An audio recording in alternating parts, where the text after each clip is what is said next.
welcome back to another video. So in today's video, we are going to be talking about the end of the year book tag, which I guess is to keep track of the books that you still have to read before the end of the year. And I can't believe we are approaching the end of the year already. So I'll link the original creator down below, as well as the questions and timestamps if you would like to skip to a certain question. So without further ado, let's begin. So the first question is, do you have any books you started this year that you need to finish? At first, when I was answering this question, I said no, because I thought it meant like books that you're currently reading and you haven't been able to finish it for some reason, which I don't do. I just try to finish every book that I start. If not, I DNF it and don't have the intention of going back to it.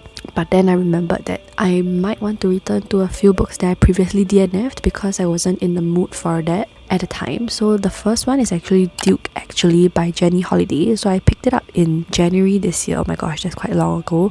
Okay, in my review, I said that I DNF'd it at 37.3%, and it was because I wasn't really feeling it, probably because I read it after Christmas. So I said that I might pick it up this Christmas instead. So we shall see whether I'll get to it, but I feel like I want to. This one is essentially a Christmas romance, and it's the second book in a series. So the first book was A Princess for Christmas, the second book is Duke Actually. So we follow Maximilian von Hansberg, Baron of Loden and heir to the Duke of Aquila. He must marry a suitable bride before he inherits a title that feels like a prison sentence. So I think he met Danny Martinez in the first book at the Aldovian royal wedding, and Danny is newly single and she's done with love, or so she thought. So the next book for that answers this question, I'm still not sure whether I'll get to it, but okay, the book is Tomorrow and Tomorrow and Tomorrow by Gabrielle Zevin. So my review, I said that I DNF'd it at 45% because I wasn't really feeling it, and I felt like I was going to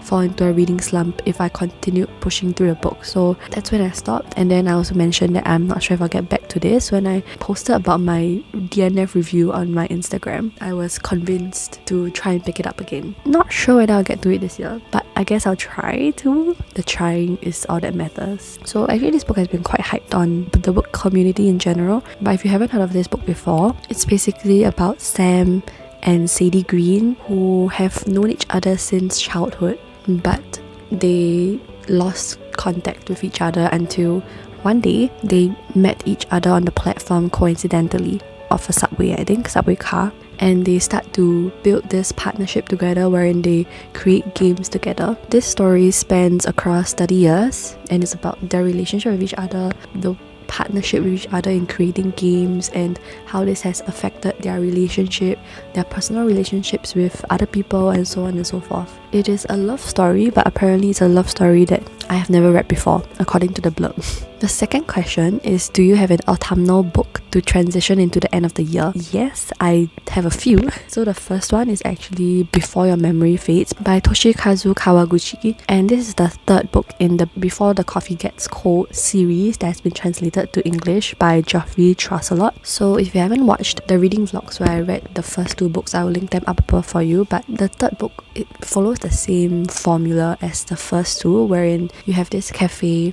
where a certain seat in the cafe allows you to travel to a different point in time, and we just follow different customers as they come to the cafe, and we learn more about their backgrounds, why they want to travel to a different point in time, and what happens when they eventually do so. So there's like a relationship map at the start of each book, and certain characters, like the main characters like Kazu, who's working in the cafe Funicula, I think that's how it's pronounced according to the audiobook. You have Nagare, who is Kazu's uncle, and actually in the third book we are not in cafe Funicula, we are in cafe Dona. Why they are in the cafe is kind of a spoiler for the first or the second book, so I'm not going to talk about it, but I have really enjoyed the first two books. I just feel like Before Your Memory Fades is kind of a cozy, heartwarming read that can get emotional at times. So I feel like it's the perfect kind of book to read now when it's like kind of always rainy here where I am. If not, it's like fall now,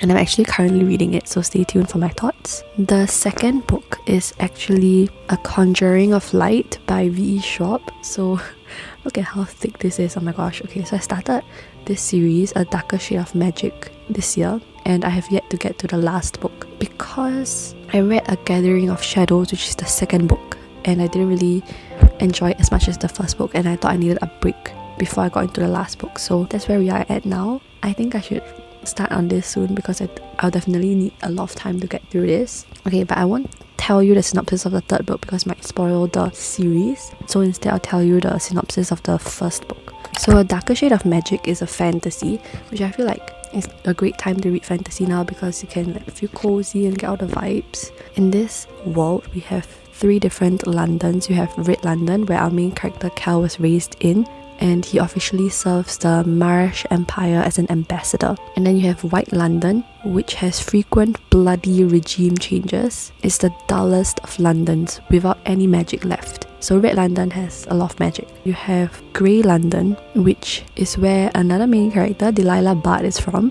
And once upon a time, there was a Black London, but that has since been closed off because something happened in Black London. So Cal is one of the last Antari magicians with a rare coveted ability to travel between parallel Londons. So Cal is a smuggler who services people willing to pay for the smallest glimpses of a world they'll never see. So he might smuggle something from Red London to White London, for example, and this is illegal. And so something happens when an exchange goes awry and he flees into Grey London, and that's where he meets Delilah Bard, and the story continues from there. It's basically like an adventure kind of story. And the last book that I will be answering for this question is The Change by Kristen Miller. I've been trying to read this for so long, oh my gosh. Thank you to Times Reads for sending this review copy to me. This story is about a trio of women who discover a teenage girl whose body was abandoned beside a remote beach.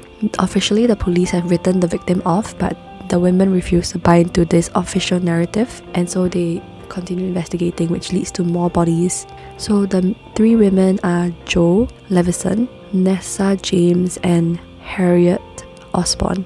Jo is currently experiencing menopause, but apparently she has the ability to channel the rage and hot flashes that arrive and comes into her power. Nessa is a former nurse who begins to hear voices calling out to her that belong to the dead, which is a gift that she's inherited from her grandmother. And last but not least, Harriet is apparently undergoing a very welcome metamorphosis after her lucrative career and marriage imploded. So this is kind of like a spooky kind of read. Feels kind of like a good time to read at the end of the year. I definitely need to get to this by this year. So yes, that's the second question answered. The third question is there a new release you're still waiting for? And yes, so the first one is The Heart of the Sun Warrior, which is coming out November 15. So this one is actually the conclusion to a duology in the Daughter of the Moon Goddess duology by Sulin Tan and illustrated by Kuri Huang. Again, I'll tell you more about the synopsis of Daughter of the Moon Goddess. This is essentially a Chang'e retelling. In this story, we follow our main character Xing In, who is the daughter of the moon goddess Chang'e. So she is unaware that she's being hidden from the celestial emperor who exiled her mother for stealing his elixir of immortality. So when her magic flares and her existence is discovered, she was forced to leave her home and her mother behind. In the celestial kingdom, she disguises herself and learns alongside the emperor's son and begins to master archery and magic, even as there is something more going on between her and the prince. And this story is really long. To save her mother, she embarks on a perilous quest, and she eventually has to challenge the ruthless celestial emperor for her dream. I enjoyed the first book. I thought that it was an impressive debut, but it felt a little bit too long for me. And there's also a love triangle in this, which I didn't really care about. I was also rooting for either side. I also mentioned in my review that I'm not sure what's going to happen in the conclusion because I felt like the end of the Daughter of the Moon Goddess would have been enough, but I am intrigued to find out what is going to happen. The second one is actually 5 Survive by Holly Jackson, who wrote one of my favourite books of 2021, A Good Girl's Guide to Murder. Okay, so this one is coming out November 29. It's a crime thriller. So this one is about 6 friends on a road trip in an RV because they are heading to the beach for spring break. Until the RV breaks down in the middle of nowhere, there's no phone reception, nobody around to help, and there's a sniper out there in the dark watching them. One of the group has a secret that the sniper is willing to kill for. Not everyone will survive the night. Oh my gosh. super intrigued, and after reading A Good Girl's Guide to Murder, I feel like I will enjoy 5 Survive, but I don't know. I'm excited to read it when it comes out November 29th. Next question, what are 3 books you want to read before the end of the year?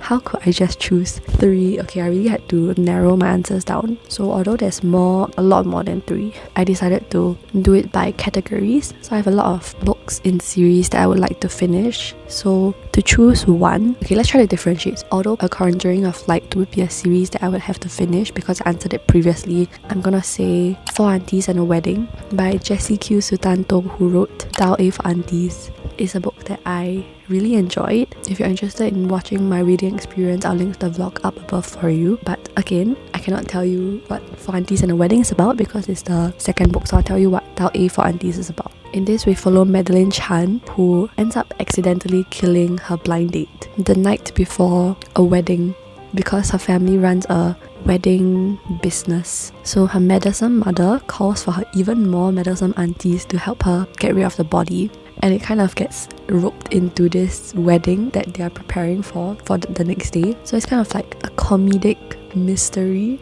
because they're like trying to make sure that this wedding goes smoothly, but also no one finds out that there's a dead body in the wedding. In this book, I remember laughing a lot, like a lot.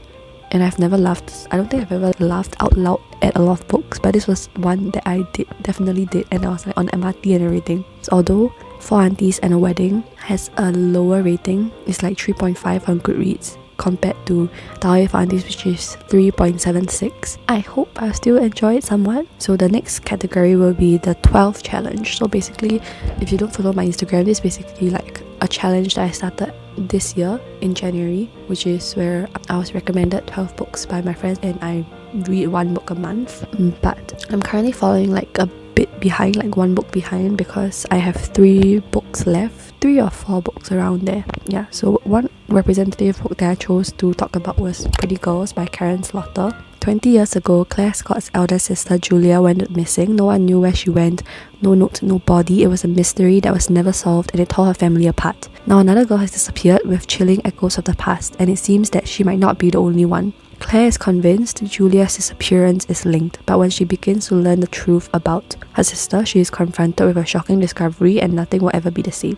I heard a lot about how this book is very graphic. I have to mentally prepare myself before reading it. This is going to be my 3rd Karen Slaughter. I read Girl Forgotten and Pieces of Her by the same author. So far, I really didn't like Pieces of Her. I kind of enjoyed Girl Forgotten, so hopefully Pretty Girls will be like a win for me. And the last category is the A to Z challenge, another challenge that I started in January this year on my Bookstagram, which is basically reading book titles that start with the letters A all the way to Z, and I'm currently falling a bit behind for that as well.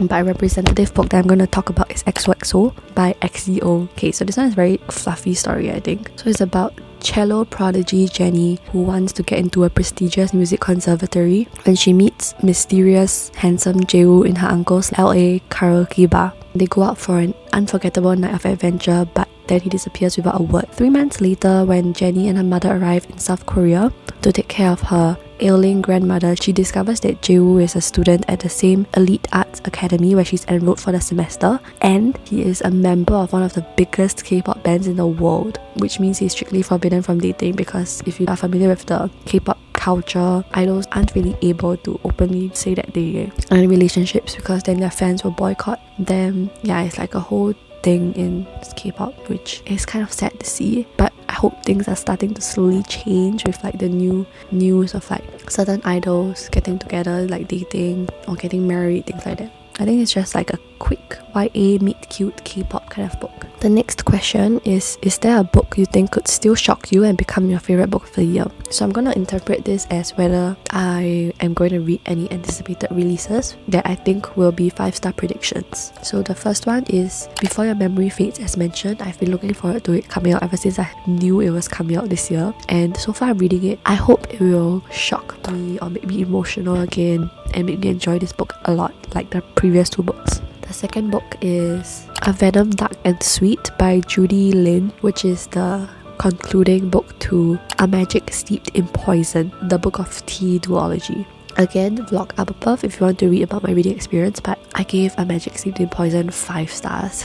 So again, A Magic Steeped in Poison is about Ning, whose mother is a 神农师, which is a master of the ancient and magical art of tea making. She unknowingly brewed the poison tea that killed her mother and almost killed her sister Shu. Luckily, her mother brewed something and forced the sister to ingest it so that she vomited out the contents of the poisonous tea, but the effects of the poison tea have lingered in Shu's body, so now she's sick. And so when Ning hears of a competition to find the kingdom's greatest 神农师, she impersonates her sister because her sister is the unofficial disciple of her mother, because Ning is needed to help with her father's business as a physician. But because Shu wasn't officially named as a disciple yet, Ning impersonates her and goes to the kingdom to join this competition, because the winner of this competition, apart from becoming the kingdom's greatest 神农师, will receive a favor granted by the princess, which she wants that favor so that she can ask help from like the emperor's physicians to cure her sister. So there's this competition element, there's also romance, there's also politics, and the food descriptions in this are so good. Oh my god, it made me so hungry when I was reading it. The food I could kind of relate to because it's from Chinese culture, right? So it's like a super great read, and so I'm excited to read A Venom Dark and Sweet, but I'm also scared because like Four Aunties and a Wedding, Venom Dark and Sweet didn't receive as good ratings as A Magic Steeped in Poison, but I'm holding out to hope that I will still enjoy it. And the last question is, have you already started making reading plans for 2023? I don't think so. The only thing I can think of is I'm planning to make a video where I read the Goodreads Choice Awards winners of 2022 in 2023. Other than that, video ideas are just like, I think of them as I come up with them, and then I just put them in like a video ideas file that I have. So not specific to 2023, but it's just the only thing that is specific to next year that I can think of is the Goodreads Choice Awards one, but it's something that I guess I'll do annually. And with that, we have come to the end of this video. Hopefully I'll get to all the reads that I would like to get to before 2023, and hopefully we all do. So if you have reached to the end of this video, please leave me this emoji or the best kind, that emoji. Yeah, you can leave it there as some form of encouragement for me. If you like this video, please give it a thumbs up and consider subscribing to my channel to see more of such videos. Remember to stay hydrated, and I hope you're having a great day or a great week whenever or wherever you're watching this, and I'll see you in my next video.